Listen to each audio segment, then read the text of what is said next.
As we've been looking at the story of Ezra and Nehemiah, the pattern of our ancient immigration back to the land, both then and in modern Israel today, I'm reminded of the critical work, not just to rebuild and heal our nation physically, but to restore our nation spiritually. Especially as we deal with the scars of the October 7th brutal massacre, I'm seeing more than ever before our ministry's impact to bring light and hope to our people again.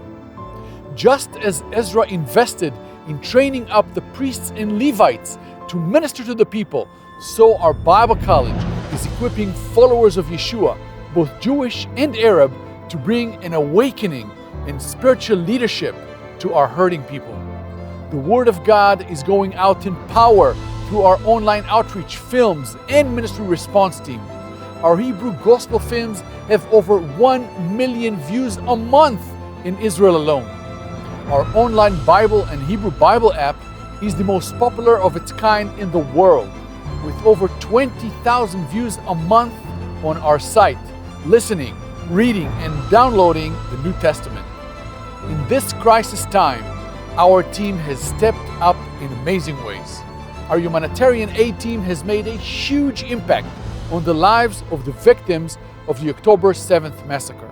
Our nation is feeling the love and support from our friends and partners around the world in these difficult days. While over 80% of our soldiers ministry staff have been called up to the IDF to defend our nation in the Hamas and ISIS war, our ministry to soldiers keeps encouraging and equipping all of the Messianic soldiers serving on the front lines. This ministry is crucial in these days of trouble. And all of Israel is seeing the gospel witness through One for Israel, as Jews and Arabs are united in our Messiah, ministering as one together. This beacon of hope is crucial for our people to see, and we are so blessed to see the miracles God has done in our days. But I believe that we're only at a tipping point of our impact. We need you to join us in this work. Don't sit on the sidelines, but stand with Israel in your prayers and your support. Greater challenges and greater victories are yet to come. Let's join hand in hand and become one for Israel.